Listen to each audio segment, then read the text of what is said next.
It's five of us. Welcome to Moohead Radio. I'm your host, a big and furry bovine. And there's Rox, and there's Rick, and there's Brian, and there's Jake. And we've got a whole hour of entertainment, starting out with Rox will be tap dancing. We'll do this like the old Gene Carroll show on WEWS television in Cleveland. Rocks can twirl batons. Nothing was better than the baton twirlers on the Gene Carroll show, because this was Special Olympics before there were Special Olympics, folks. I mean, if you had a child that you thought was cute who didn't know how to twirl a baton, put them on the Gene Carroll show. They would be winging these things all over, and they'd never catch them. They'd be bouncing around the stage, and they'd be running after them. It was really entertaining as all get out. Hi, Cindy. Hi, Kawaki. I wanted to ask you, Kawaki, what beer do you drink, man? I'm just curious. Kawaki, I'm talking to you. So, what beer do you drink? I mean, there are some things I want to get to know. This is a boutique program, and so it's really, so I guess, have Ed Sullivan. Now, right here at our show, the amazing Jake. Let's really hear it for Jake. Oh, God. I don't even want to go through this with every single one of them. Let's really hear it for Roxanne. Let's really hear it. Oh, she gets so excited, doesn't she? It's terrifying. I'm not even, Kawaki answers me. I usually drink, well, that's the beer that made Kawaki famous. It was all for a lousy punchline. It will tell you the lengths that I'll go to get no laughs at all. And there's D-Bag. D-Bag's ready. We're going to be talking about this game. I have a theory that I'm testing today, all right? And the theory goes something like this. It came to me in a moment of clear, rational thought. The forlorn nature that Freddie Kitchens is, he's our head coach forever, And then I thought to myself, well, there is a way that he can get fired. And it isn't by pulling his penis out in public during, a press conference or anything like that. It would be what? Is it as effective as that? Actually, it's more likely than that. I can tell you that much. Here's the article that was written that I thought was interesting. And the headline is, "The Browns and Ravens have gone in different directions since September." And then it goes on to say, well, the Ravens haven't lost, and Lamar Jackson is the MVP favorite, and Baker has struggled. The offenses, Baltimore's averaging 33.7 points during their win streak. They've surpassed 40 points 4 times. They've gone over 350 yards of offense 6 times, over 400 yards 4 times. And the Browns, after they won in Baltimore, they followed up by scoring 3 points against the 49ers. They've scored under 20 points in 5 games, have gone over 30 just once, and that was against the lowly Miami Dolphins. They've gone over 400 yards of offense twice, but have passed for fewer than 200 yards 5 times since that season-high 337 yards against the Ravens. Quote, the Ravens, nevermore. I had to get a literary allusion in. I'm sorry. And it was an illusion at that. The Ravens have added guys like Marcus Peters. The Browns, meanwhile, have lost Myles Garrett because Mason Rudolph, who did, by the way, slur. I told everybody, all the Pittsburgh fans are gone. Ducks, I told you Duck was going to be the quarterback again. Tomlin is never going to play Mason Rudolph again. He's a racist. I told you that. He slurred Myles Garrett. Everybody knows it. Tomlin knows it.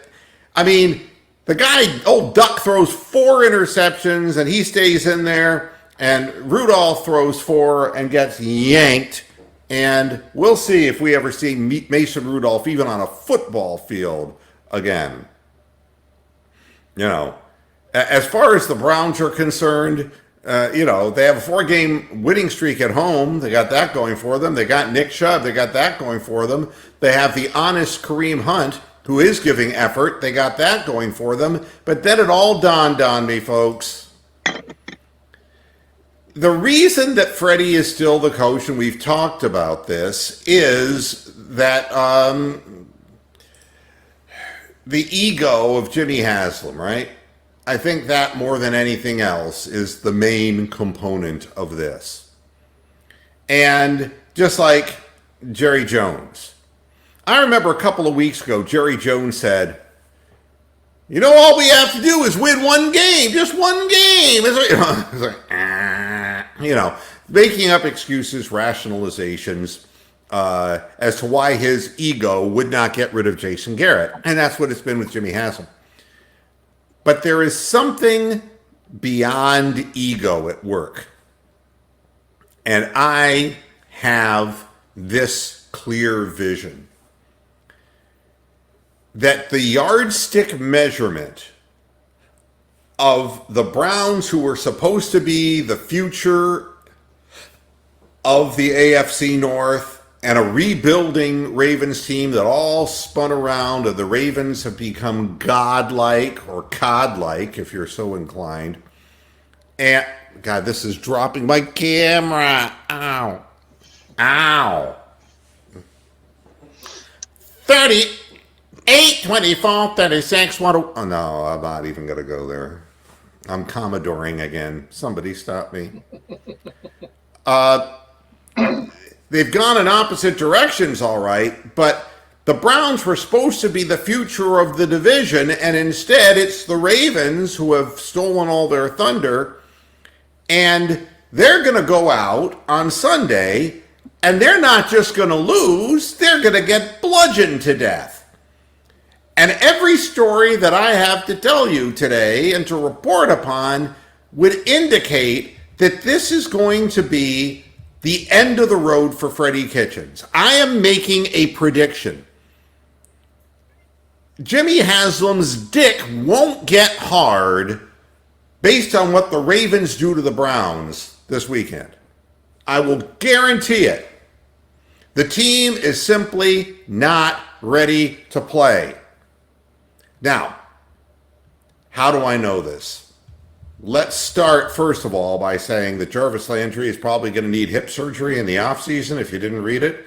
He's been playing with an injury that I'm sure is very similar to what Isaiah Thomas had with the Boston Celtics, which is torn cartilage in the hip. The only way it gets done is if the surgery takes place. Olivier Vernon, he might play, but, you know, who knows what's going to happen with that. Freddie Kitchens, however, in his press conference today, it all has started. The meltdown, the decline, the end. He's done, folks. I am almost positive that he's done. Here is the question. Do you feel this team is prepared and fully attentive for this week's game? His answer, not affirmative. I think you get judged weekly. If you lose badly, somebody did not get ready, and that falls on me. I feel like these guys are ready to play. We will find out Sunday. Did the Browns do anything differently to prepare for Sunday? Nope. They have to go execute now. And if the Browns will be better this week, it is very simple, Death Wish said. If everybody does their job, we will be successful. Here, bus starting up. If everybody has their eyes where they're supposed to be, we will be successful. It's idling now. If everybody has the gap that they're supposed to have, we will be successful. If we are not, and if we do not, we will not be. It is truly that simple. Not my fault, it's their fault. If they don't do their job, now hit the gas on the bus. Hey, look, the whole team's under the bus. Bump, bump, bump, bump. This is reminding me of the chicken bus race in Red Heat with Arnold and Jim Belushi. This is chicken, but you're not supposed to do it with buses. Yeah, I mean, And the fans are caught in the middle. well, no, I mean, this is the end. You know, are the Browns is the Browns defense taking those steps in practice? I think our guys are working hard to prepare to play Baltimore on Sunday. On if practices this week have gone as desired. Answer by Freddie, yes. All right? That's an affirmative. That's an affirmative. So much better about that. Now, there is a problem. That's not what the players are saying after the latest practice. Scary shit, folks. Scary shit. Players came off the field and afterwards were talking to the press and saying that practice didn't go as anybody really wanted it to go because we really weren't focused. So we're going to get more of the same. Yeah, well, what I said on Monday. It's going to be what you think it's going to be. Yeah. And come out in their golf shoes. It's going to be really ugly. And I don't think that there's, if you're not doing it in practice, what is the point?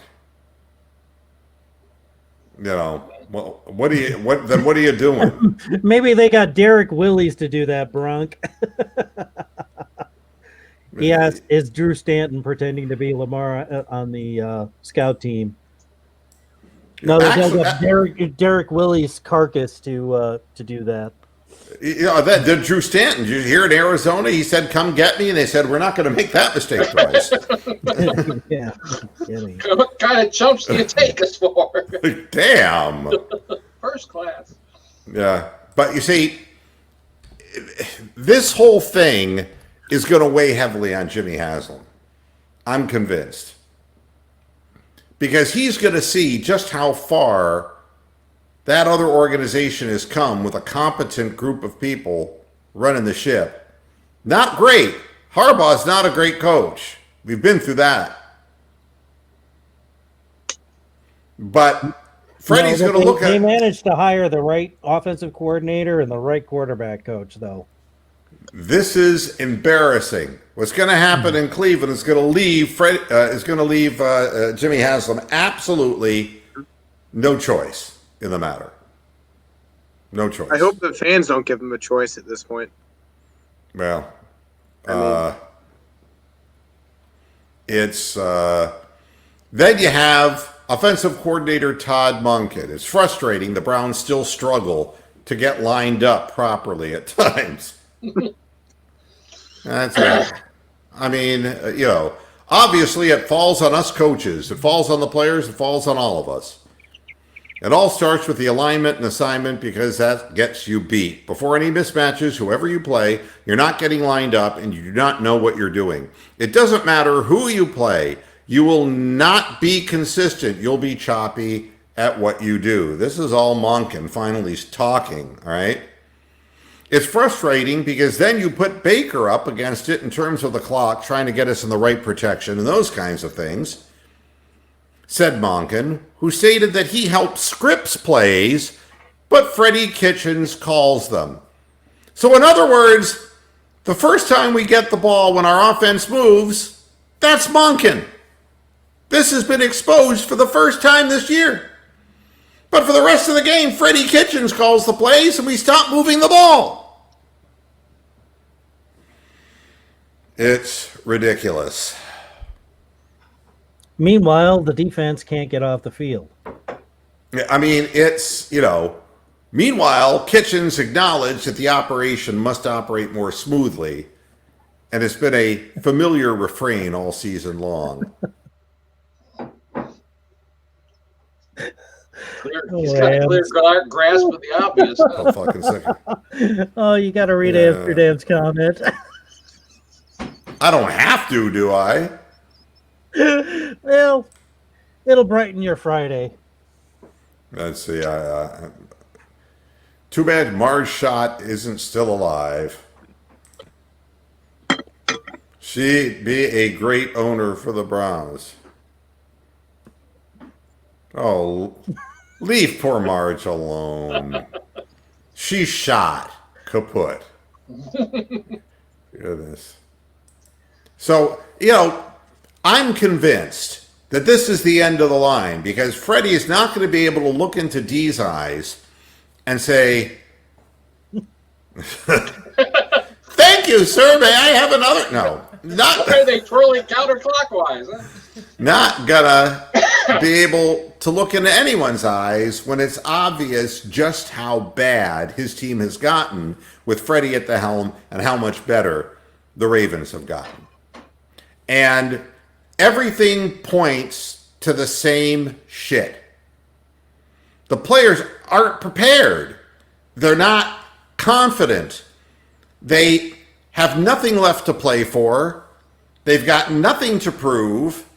And they're obviously not even working hard in practice because they're defying this idiot head coach. It's crazy. The whole thing is just nutty. I don't know. What do you guys think? Panel time. Who wants to go first? Rick? Okay. Yeah, why don't we start? Why don't we start at the end this time and start with Jake? Well, I know Haslam probably doesn't care too much, but if the game does get out of hand before the end of the first half, I don't know how Haslam does not see how the fans react, especially at home. I think if that Cardinals game was at home, it'd be a little different with the reaction. I don't know if you guys agree, but I could not imagine that collapse happening 2 weeks in a row and having him have to deal with the press after. I mean, that media will not be light to him. Haslam will not be happy, and I do not see how he gets out of this week if they get blown out. That Mike Prefer. I aspire to be a head coach. I'd love to be a head coach. Thank you. Yeah, would you play Dontrell Hilliard over Nick Chubb? Next. All right, we'll move on to Brian. Brian, do you get the feeling that this is just going to be like a blowout and that this will be the end of it? I've been saying 49-10, seeing 49-10, I should say, because this is a freight train you can see from 10 miles off coming. Yeah, D-Bag is asking, who would you like to see become the Browns' next head coach? My penis. Okay. How about Tom Coughlin? He's available now. Yeah, I reached for you. Yeah, he won 2 Super Bowls with Eli Manning. I mean, Jesus Christ. Let's talk player complaints about that one. Tom Coughlin, I can't figure this one out. He's not Jewish, but he set the clocks in the building back 5 minutes so he could assess more fines. I mean, there's something, You're late! I don't know what that means. That means more money in my wallet. Oi, you're late again. It's he's like well, no, he's like the sergeant major in Glory, stomping on the young kid's feet to tell him which one is his left and which one is his right. Yeah, I mean, Tom Coughlin is the worst. The worst. And he also fined Fowler $700,000 for refusing to take painkillers to get on the field with a torn hamstring. Fun fact there. Which he could not do. So he'll get that money back, I'm pretty sure. But, yeah, he was fining players illegally. I bet you any amount of money that even if Lamar Jackson got hurt, that the backup quarterback would beat the Browns. That's how certain I am. Oh, God. The RG3 backup beat the quarterback Browns? it's That'd be Robert terrible. Griffin. Well, At least we wouldn't have to worry about him running around. yeah. Well, what I do know about all of this is how these things come to an end. and they drop off a cliff. And this is the perfect setup. I didn't hear from you. What are you thinking is going to happen, Rick, by the way? Sort of along Jake's lines, if Haslam wants to see the people's reaction in the stadium, he better be there right after the national anthem, because by halftime, it's going to look like a ghost town. And I'm betting that Lamar will be sitting on the bench with about 10 minutes to go in the fourth quarter, because it's going to be that far out of hand. I think half the team is checked out. Chubb, he'll run like mad all game long like he always does, but I'm guessing there's going to be a few other players out there that they're physically there. Mentally, they're halfway down the road. You know what's amazing? I've been watching on Cleveland.com this whole, the poll. Every week, everyone says the Browns are going to win. Here's week 16 against the Ravens. 63% Ravens by 2 touchdowns or more. 20% Ravens by 7 to 10 points. Only 8.78% believe the Browns will win, and that's by 3 points or less. Is that like a 12-point line in that I game? think Vegas has Baltimore by 9, I think. Oh, only 9? Yeah. Wow. I take Baltimore and run like hell with it. Yeah. I mean, you're talking incredible. You're talking, this has the timing to be an absolute disaster. Absolute disaster. And I'm looking at who is going to play in this game and who's going to just beg out of the game. You know how bad Cleveland.com is at this point? How bad is it? Why I'm a Browns fan, this is an ongoing thing that I haven't even talked about because it's not really worthwhile. Cleveland Browns fan who lives near Houston remembers driving to games with his uncle and brothers. Now, this is the great nostalgia story to make you feel really great about why you're a Browns fan. What they don't tell you is he's 60 years old and he would go to see the Browns games with his relatives and they sexually abused him. No. I mean, the fact of the matter is, it's like, I'm a Browns fan, and it's not nostalgia. At this point, it's kind of like, I'm just watching to see how low this thing can go. And it's like, I want to see how Freddie gets dismissed. It's a train wreck you can't take your eyes off of. For a 6-10 team, it sure as hell feels like 2-14. Yeah, it just seems as if the players have quit. And the article that talked about the players leaving the field after practice has been pulled from Cleveland.com. But believe me when I say they were specifically talking about the fact that there was a lack of communication on the field.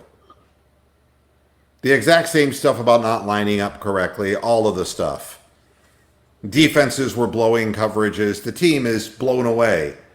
And Freddie is just standing over this pile of rubble, and he's going to be the last to blow up, but it's just going to happen. I'm positive. I'm just nearly positive that after this game, it will just be impossible for Haslam to salvage this guy. Maybe you should change his name to Jackhammer. He fundamentally destroyed the foundation of the team. Well, the over-under is going to be on the penalties then, because there's going to be a lot of stupid, dumb penalties made. People jumping offside or forgetting the count. Illegal contact downfield. Yeah. Nightmarish. I want to go and Brian's already said 49-10. Jake, how bad is this game going to be? I don't think that bad. I'm thinking like 30-7. All right, and Rick, how bad?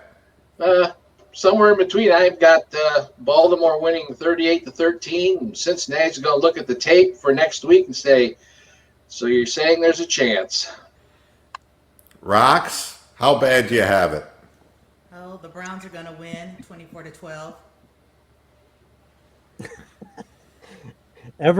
Hope springs eternal in Roxanne. You know, the eternal optimist here. Either that or very good medications. I'm not sure. I'll have what she's having. You know, and as for me, I only have one prediction. Pain. Okay, well, we'll go Mr. T on their ass. You know, I think this is going to be the kind of thing where the Browns implode. I think there are going to be turnovers, quarterback sacks. I think there's going to be ridiculous, messed up plays, interceptions thrown. There's going to be a pick six that goes against them. It's going to be a menagerie of errors. And it's going to be one of those things where when you walk away from the game, there won't even be that thing to say, well, if we'd have done this at this part of the game, we'd have been able to turn it around. There's not going to be anything like that. It's going to be a thorough trouncing because the Ravens believe in what they're doing and the Browns don't. It's going to become painfully obvious to the world. I mean, D-Bag is really getting excited. Yeah. Might be right. I mean, I'm sure he meant 67. It isn't going to be, I'm not going to take 67 more of those. Anthony is, and I think to get up to 40 points, it's going to have to be their defense, too, that gets turnovers, and they're going to be able to strike quickly. I believe this game's going to be over very, very quickly. It's going to go downhill from there. And I think that they're going to key on Nick Chubb so that the Browns' running game won't go anywhere, and that they're going to force the Browns to throw to beat them. They're going to throw interceptions. It's just going to be a disaster. And even Monken knows that Baker looks terrible in this offense because the players aren't even lining up correctly. I mean, Baker, by the time the clock is counting down on the play clock, he doesn't have time to get people moved around. People are asking me, Mr. Moohead, why isn't he audibilizing? He doesn't have time. By the time they get up the line of scrimmage, he's saying, no, you're supposed to be over here, and you're supposed to be over here. There's no time to audibilize. And it takes Freddie 10 to 12 seconds to just tell Baker what the play is. Yeah, I mean, and then he's got to disseminate it to the other 10 guys. Yeah, I mean, I don't know what to tell y'all, except this is what we want to hope for. We want to hope for such a bad performance that everybody will know. You can't get rid of the whole team. Every player can't just give up at once at the same time. That's impossible. What's happening here is they've all given up on the head coach, and that's what the organization needs to see. Now, I can't guarantee you that the next head coach is going to be any better. But I don't believe that after what happens this week that the organization is going to stay with Freddie Kitchens. I think that at this point it's a done deal and it's over. And as for you, D-Bag, your team is a very good team. And just remember, one hit away. You're one hit away from being a marginal team. Your quarterback has been fantastic. And teams are going to have to look at a tape seriously on this for next year to even get a read on what it is they're doing, like throwing to their tight end over the middle constantly, and the fake handoffs and the zone read plays. And teams are going to prepare for this. The front of the tight end is easy when you have an 8-man front. Joe Fox is saying not playing Higgins and Njoku killed the roster. Well, the whole thing with Higgins now that the report is that he refused to play in a game. He refused to come off the bench and go on the field. And there may be more problems with Rashard Higgins than what we know. And it may be, I don't know. There is no reason to refuse to go into a game. As far as I'm concerned, you're being paid. You're a professional. You stick it out. But he's not. I don't think Rashard Higgins will be on the Browns roster next year. I really don't. And Njoku, the comment about Njoku by Freddie Kitchens was, let me see if I can find that. It was equally cryptic, and it was something, and I'm not seeing it here in the press conference article, but it was basically that, he's, trying to get better, and he's, but it's going nowhere. Njoku is going nowhere with Freddie Kitchens, this offense, of the whole thing. That wasted draft pick, and unless you get somebody else in charge here, these players are not going to be used correctly. And we know that Njoku does not have the best hands in the world, but he is a very large target. But I don't know. It's I'll liken it to something I saw. The Cavaliers won their last game. I don't know if you saw them. They beat the Charlotte Hornets, and it was like they were up by 24 points, and at the end, the lead was whittled down to 100-98 with 21 seconds left. The Cavaliers had the ball, so the shot clock was turned off in essence, and it was all they had to do was get fouled. And Colin Sexton dribbled the ball off his own foot out of bounds within 5 seconds. Left 16 seconds left, and Colin Sexton is on the floor laughing about it. And at that point, I said, bye. You want to have all these articles about, well, Colin Sexton's averaging 17.9 points per game and is up to shooting 45% from the field, and he's, improving in this and improving in that. I don't give a fuck. I don't give a fuck. No, you make good on something like that. You don't sit there and laugh about something like that. Fuck Colin Sexton. The bottom line is, I don't care if he's 20 years old. He gets vitriolic when anybody criticizes him, but he doesn't criticize himself, So when players don't take their roles seriously in an organization, you can't play those guys. Freddie has contributed to guys literally going AWOL. So that's, D-Bag says, how long has Jimmy Haslam been with Cleveland? Is it 5 years? I've lost track. 1882. I said, I wrote back and said, I don't know. It feels like 10 years too long. I mean, if we didn't know better, we'd still think we were actually helping the Steelers by rooting the Browns. So, Stephen, here is your link. I'm sorry. Stephen always needs a link. We're the only team this entire decade that didn't have a winning record. The whole decade, not a winning record. I mean, it's just, it goes on and on. Getting Chubb the rushing title. You remember when Chubb was stopped for a loss and missed 1,000 yards last year? Yeah. Baltimore's going to be all over the run game. They really are. That's the only way Cleveland can stay close in the game is ball control. And that's the running game. They're going to be really primed at the line. You can single cover these receivers. They're not even working hard. We're going to bring Steven into the conversation. What you eating, Steven? McDonald's chicken nuggets. Oh, healthy meal. Okay. Oh, you got paid today. Okay. No, I was going to say, so that they let you take that from, forget it. I thought that was a perk for working the drive-thru. Forgot to close the dumpster. Hey, Mr. Mohead, what are you expecting to see in this Ravens-Browns game? Do you think the Browns are going to give it any try at all, or you think they're just going to give out and run flat in the first quarter?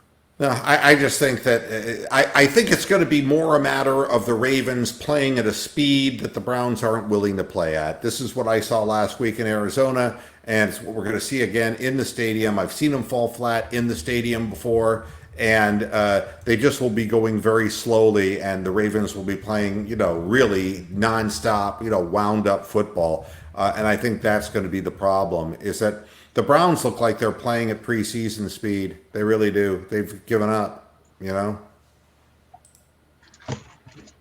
So We know all about you and your spicy chicken nuggets. And Mr. Moohead, when you were saying that Colin Sexton was laughing at almost losing the lead, that says a lot about the organization right there. That says a lot. Well, the problem here is when you sell out to young guys, which is if you're a team that has seen its better times with LeBron gone, and you have to rebuild. And 19 and 20-year-olds don't have the maturity.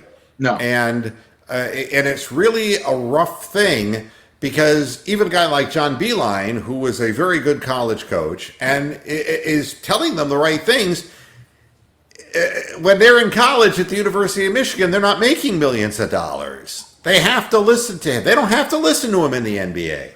And that's where the problem gets lost for all of these coaches coming out of the college ranks. They're using the same psychology that they did when these guys were not millionaires and trying to get to that next level. Well, they're already here. So it's a problem. And, and the thing that was crazy about the game is that Terry Rozier was draining threes from all over the court. And on the final possession, everyone knew that Rozier was going to get the ball, right? Yeah. Everybody knew that. And sure enough, they ran one screen. Nobody fought through the screen. Nobody picked it up. Rozier had an open look from the top of the key and missed it. The Cavaliers should have lost that game 101-100, and it would have been such a devastating defeat. But even the way it went down the way it was, it's hard for young teams to win, but it's really hard when the players are just not like Nick Chubb is. Nick Chubb is all business, Yeah. And, you remember what Nick Chubb looked like when he fumbled the ball and, how, that he wasn't going to let that happen again. And look at the year he's put together because he challenged himself. Colin Sexton's like, oh, I'm sure I'll dribble it off my foot again sometime. Yeah, you can't win with that. It's crazy. Yeah, Cavs are on another pace to 17-win season, 1765. Yeah. What is this? The McDonald's talk hour? Huh? Why does McDonald's have the best fries? Okay, you're asking a cow this question. Because compared to their hamburgers, they taste good. Okay. Actually, there is a reason. And it has nothing to do with the quality of the potato they use. It has to do with consistency. You got used to something. If you've ever been, I was lucky when I was in Michigan, they invited me back into the cooking prep areas of the McDonald's. Most people don't get to see that. That even back then in the 90s, it was all timed out in a way that was like computerized. They would put so many French fries into a basket, it would go into the machine. All they'd have to do is hit a start button. It automatically cooked every French fry exactly the same amount of time. So every batch came out golden brown and consistent, the way it was supposed to come out. You never had an error because it was idiot proof. Because all the people had to do, the fry cook, all he had to do was push a button and take the fucking basket out. But the thing is you can make fries and burgers at your house, and it's not going to taste nowhere near as good as the kind there. Well, I can tell you this. Has anybody eaten at Five Guys? Oh, I love it. Yes. Yeah. So Now, there is one thing I want to say to the people at Five Guys. You shouldn't be first of all, you give way too many French fries. You can't eat that many. Yeah. All right. Second of all, you can't put them in a paper bag and roll them up because the steam then takes the bite and the crispness out. If you go to Five Guys, get yourself their smaller hamburger and the French fries, but eat the fries in the car on your way home because they fuck you at the drive. They fuck you at the drive-through. The second it goes into the closed bag, forget it. You end up with Idaho potatoes. You know, Yeah, they're all foggy and all that crap. exactly. But God, get them to the car quick. And here's my suggestion to the people at Five Guys: it may add a little bit of cost and take some of the rustic nature away from your business. But the best French fries I ever had from takeout came in styrofoam containers that were actually completely taped shut, but had a little vent cut out of the top, like a flap. So the steam could come out, so the French fries would retain their crispness and not get embedded in that steam. Oh, wow. Yeah, really a simple idea that would be easily accomplished if anybody were actually thinking. But at any rate, so are McDonald's the best French fries? I actually like the Five Guys fries fresh better than I like the McDonald's fries, but the McDonald's fries are consistent. That is what I like makes the them Wendy's the best. fries too. Wendy's got good fries. I stopped eating at Wendy's when I ordered a chicken sandwich. It was clearly run over by a tractor. I don't understand. Thread. Yeah, I mean, what the fuck? It's like there ain't no chicken breast that get squashed down. I mean, it's like, and the bun was squashed down. It was like a fat guy sat on it by mistake. What about their homemade Hey, chili? now. I like their chili, and you can put the onions and cheese on it. Yeah, Wendy's used to have that. They were famous for their chili, and I don't know. It's been a long time. I want to express to everybody, I'm at my lowest weight that I've been in a long time. So I don't even want to think about these foods because I gain weight even talking about them. But Well, if y'all come down to Texas, eat at Whataburger. It's really good. I've never had the opportunity to eat at Whataburger, and I hear that it's good. Burger's good. Oh, you've had it before, Roxanne? Yeah, Alright. Whataburger's good. Yeah, triple meat burger with cheese. Oh man. Oh, that's too much meat for me. I have to go for And then they the got the regular mushroom Whataburger twist with one. cheese. They got the chicken sandwich one. And I like their cinnamon rolls too. I cannot wait until I edit that out. Steven will say, oh, I love, and then I'll just splice in Roxanne saying, well, that's way too much meat for me. That'll make Steven feel so good about himself, I think Whataburger's only in Texas, right? It's in No. Oklahoma too. Where else do they No, have? they're in the West. They They're have like them in Jack in the Arizona? Box. They're all over the West. They got them in Cali or no? They should. You'd have to look on the site. I don't know. Okay. Yeah. Triple stack Tiger burger from Dragon. I Wendy's. avoid California Oh. like I don't know, a leper colony. Do you remember that one burger they had at Wendy's? It was like full of jalapeno peppers that made people like flames come out of their buttholes. I forget the name of that one. Oh, what the hell was that? Colon burger? Hey, Colon Mr. ball burger. Fire in the whole hey, burger. Mr. Blue, have there any good burger joints in Florida or South Carolina that just mom and Paul you can't get burgers and fries anywhere else? No, I mean anymore. I mean you can get them, but I mean everybody goes fast food now for that. And Big Kahuna Burger is good, especially if you wash it down, with a tasty beverage. These references are only for Pulp Fiction fans, okay? So that you understand what's going on. I'm keeping. Hey, but Mr. Blue, you said you went back in there at McDonald's and you saw how they made the fries. How do they make them taste so good? Is it just the way they're cooked? Is there seasoning? They had a salt seasoning that they put on them that they never divulged anything that was in their stuff, never.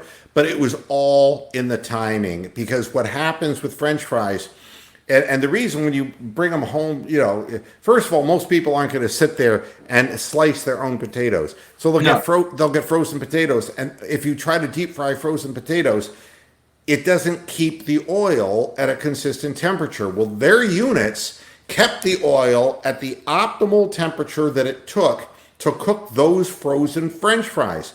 And so what would happen is they get dumped in there. And what's happening with a lot of these companies, everything is happening so fast and they're throwing the shit in. the oil temperature drops, and that takes the crispness away, and you end up with a soggy, greasy French fry instead of something that is crunchy and has that nice little bite to it. So, and I've never heard of the T-Rex, you know? That sounds good. 9 patties on it. You know, Gosh, that's deadly. the Royale with cheese, Brian. Very good. Very good. Yeah. Now that's what they call it in France, the Royale.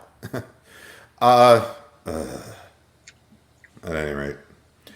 So there is other stuff that I wanted to point out to you today that is really important. I mean, it's all over for the Indians. Tyler Clippard has signed a 1-year deal with the Twins. How about, you know, my favorite? I gotta at least end up on a high note here. One, the hand gestures made during the Army-Navy game were not racist. Yeah, I saw that. Yeah. Well, I mean, they were playing a silly game, and I don't know these games. And they were accused of giving white power signs, but it's really called the circle game. Yep. Which is interesting. That was a Joni Mitchell song, but that's for another time and another place. And We the always did that. seasons, they go round and round, and the painted ponies go up and down. So only I would know worthless But you know, information. they used to use those OK symbols in the NBA. Whenever you hit a 3-pointer, they would chunk up the OK symbol, signaling 3 points. Yeah. Yeah, well, there were goosies. That was a goosey. And that's what Mo Williams used to do. And then this was another 3. But yeah, I guess if you do an upside down thing, that it means you get to punch somebody. Well, they look down and you punch them. I don't know what the hell. The circle game. Yeah, if you look down at someone's leg, you punch them. I didn't know that. Okay. The whole thing really started with 4chan, which is just internet trolls who said they want to make something that is so unmeaningful, a racist thing to Trump, and just make a joke about it to see how much they can trigger the media, and it worked. So now it's a hate. That's how the OK symbol became racist? Yep. Oh yeah. It was a 4chan thing because some people tried to make fun of the media and have them run with a racist symbol, and they made it up. So, and 4chan trolled the media. Now you can never do that. I mean, they do it for fun. They also made Pepe the Frog hate symbol as well, and they're responsible for just trying to make common sense emojis hate-filled symbols, and they do it to bring attention to the media. Well, the Anti-Defamation League said the gesture with the thumb and forefinger touched in a circle and the other fingers outstretched has also been appropriated as a signal for white supremacy. Right? The use of the gesture started as a hoax perpetuated on the online message board 4chan. The original idea was to take an innocent and common gesture and arbitrarily transform it into something that would enrage liberals. This is the background of this. And the campaign was so successful that the gesture did actually get used semi-sincerely by neo-Nazis and KKK members and other white nationalists. The fact of the matter is, you know, there's nothing... And these guys, 2 guys who were playing the circle game at the Army-Navy game, they're being reprimanded and being, punished, and just for having a little fun, because God only knows the military is only there to die for their country and not to have any fun. That's the important thing there to remember. Hey, good news for Giants fans. Daniel Jones is back. Would that really be good news? Well, yeah, I mean, Eli Manning is finished. He won 1 game, by God, and that was it. They gave him that opportunity with the high ankle sprain for Jones. They were going to bring Jones back as soon as the high ankle sprain went away, but hey, Eli got his win against the Dolphins. That was also the team that, if you remember, the Browns scored 41 points against, and that's the end of Eli. I don't think Eli should retire. I think that he could be an acceptable backup quarterback in this league. If Josh McCown could, why not him? You know, if he's healthy, why the hell not? Healthy? He's barely played this year. That's right. That's right. I think he's played, 9 quarters?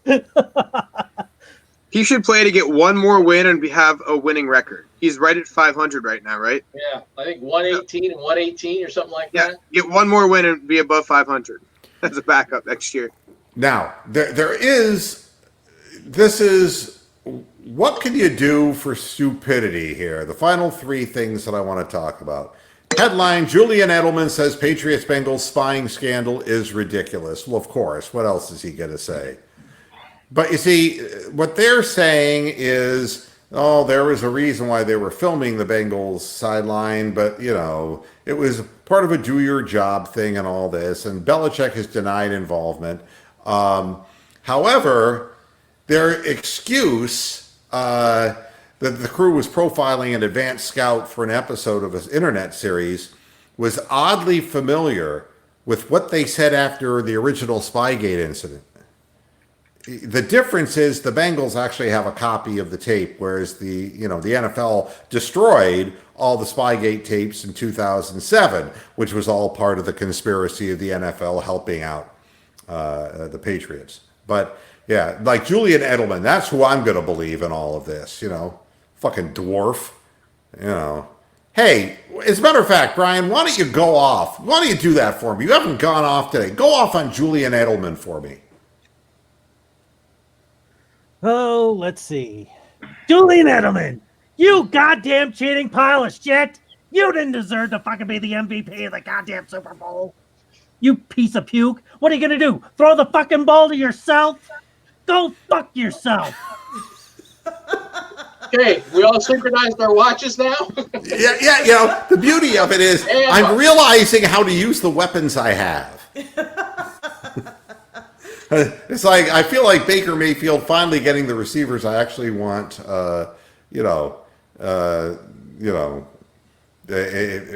Julian Edelman, but that's not the dumbest. All right, that's number 3 dumb. Number 2 dumb.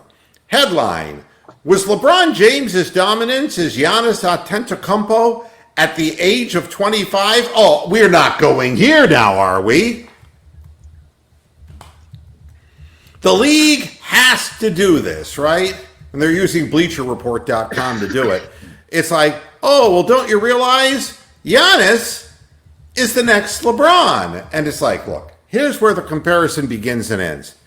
The thing about Giannis is he is a new prototype of a long point guard capable of playing, dribble the ball for the top of the key, stride to the basket, and finish, and nobody can guard him because they're undersized against him, right? Yeah, right. The difference between Giannis and LeBron is that it wouldn't matter what generation LeBron played in. He runs faster, jumps higher, he's physically stronger, and there are men who are of equal size to him and they still can't stop him because they can't stay with him speed-wise, and he's 34 and he's still doing it. Giannis, once the prototype occurs and there's more, because Giannis is like the better Simmons, okay? Simmons can't shoot the basketball, but he's got the same kind of advantage. He can get to the rack just from height and length alone. The same thing's true of Giannis. Once there are other people who are his size who will guard him, he can't shoot from the outside, folks. Please don't compare him. Please don't compare him to LeBron James. Let's see how he does. But we don't have to go with this year-by-year thing. That's dumb number 2. Dumb number 1. Carnival cruise ship Glory was maneuvering to dock when it hit the docked Carnival Legend. Now, this is unbelievable. This is proof that Freddie Kitchens isn't confined to just football. How in the cruise? They said it'll be fun. They said. Do you know what the captain said?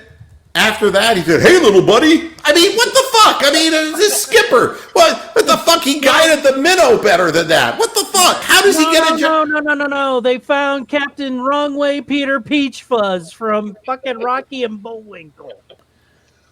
Oh, no. Through the dock. It's not like we're the Titanic or something, All right. Bronk has made a request that Rocks will think about, but I just wanted to say that, I mean, can you imagine sitting there and watching? It's like, holy shit, two Carnival cruise ships just ran into each other. And the thing that's beautiful is only one was moving and the other one was docked. It wasn't even like somebody they both made a bad move at the same time. It's like this guy was probably drunk and he just ran into it. He just went into 74. He just went into Forrest Gump mode and said, "That's my boat." I mean, there is ineptitude in every line of work, folks, and Carnival Cruise Lines. I mean, and then there was a picture. I don't know if you actually saw the picture of the boat after that got run into. Yeah. I mean, the whole deck was just destroyed, and Carnival's quote was, "We just want to let everybody know that both ships are still seaworthy." What the fuck? It's gotta, it's like, so what's the view look out from the bow? I don't know. There is no bow. It's like a big ass hole right at the end of it. I don't know if it's still sellable. Yeah. God almighty. The buffet will go on as scheduled. That's another Titanic waiting to happen right there. But at least they're being honest about this one. Hey, look, is that Celine Dion on the poop deck? What the? And how do even those boats even collide? Don't they have like radar or something on them? You know, I have no clue. I mean, Well, apparently the Chinese are capable of shutting that off because they had a freighter almost run into a Navy ship. well, get this. Now they're saying that an onboard announcement after the crash said the currents in the water caused the crash. Wait, Yeah, you know, I'm watching the video, and the boat that was still actually was going with the current. So there's no reason that boat should not have been able to stop. yeah, I mean, it's crazy, the whole thing. I mean, but the company, the best part is the company, all right? We are assessing the damage, but there are no issues that impact the seaworthiness of either ship, Carnival Cruises told CNN in a statement. And then they said, we're just going to have to get better. Said Captain Freddie Kitchens. It's like, So who's operating the ship? Is it Hugh Jackson? my Either that or God. Freddie. Maybe Moonlights. No, he was the guy who jumped into the lake to get away from the... Yeah. I wasn't there. He was the Flash. lone casualty. Yeah. One was Todd Haley, one was Freddie Kitchens. Yeah, I mean, who was operating? Well, Everybody I like Bronx. You know? I like Bronx. He has Chris Palmer was the skipper of the runaway ship. And D-bag, no dolphins were harmed in the making of the cruise. That would be the first time during football season that no dolphins were harmed, believe me. Where was the redheaded stepchild? Fucking you, Duncan! Fucking you, Will! Oh, God. All right. Well, I think we've all picked the game. We've all picked our nose. And did you want to sing Don't Stop Believing for the Yes. Browns fans who actually That's think right. that the Browns are going to win this week? You're the one who picked them, Rock. So Yes, I think the Browns are going to win. So don't stop believing. Hold on to that feeling. Street like people. Oh, one more time. That was beautiful. That was beautiful. Thank you. well, it was better than Titanium. But that's like comparing cat shit and dog shit now, is it? No. Actually, Don't Stop Believing was good. Now, Steve Perry is not going to call you up and say, I want you to do a cover of that song. He'll call you up and say, I want you to put a cover over your head the next time you sing it. Well, what is this bouncing around when you sing? You look like the Brady Bunch. That's because I think I'll go for a walk outside now. The sunny side knows me by name. It's calling me. I just can't stay inside all day. Gotta get out, give me some of those rays. Okay. Thank you, boys.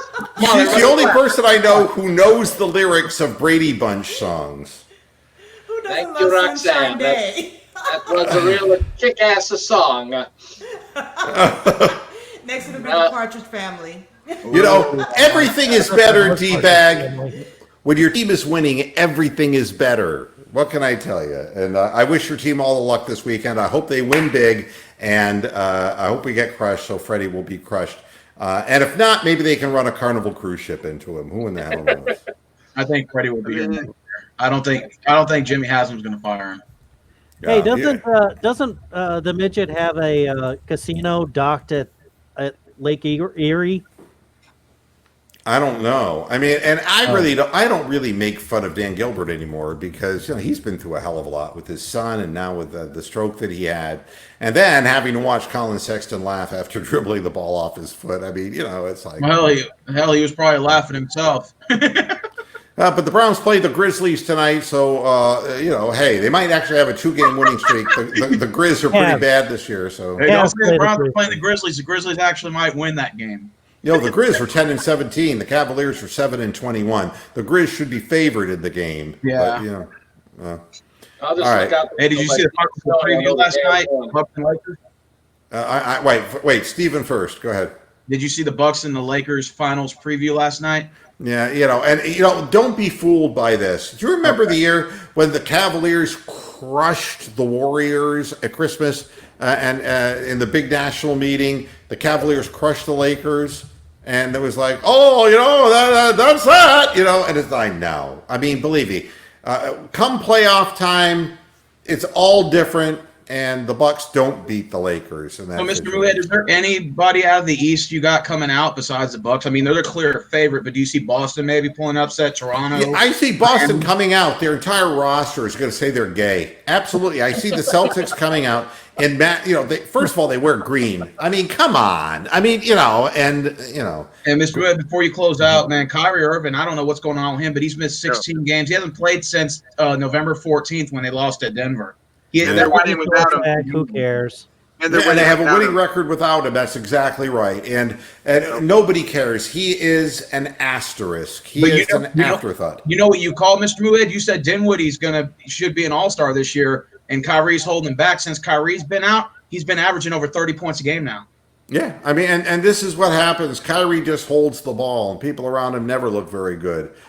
D-Bag, you have a safe weekend, too. And everybody have a great, enjoyable weekend. I'll be back for the game, halftime and postgame, and it will be a lot of fun. Thanks, everybody, for tuning into this edition of Muhead Happy Radio. Hanukkah. Happy Hanukkah to who. And we'll be back Sunday at halftime. Thanks for tuning in, and until Sunday, hasta la vista, Pastor Heads. Good night. Ravens 37, Browns 17. That's my score prediction. I'm out.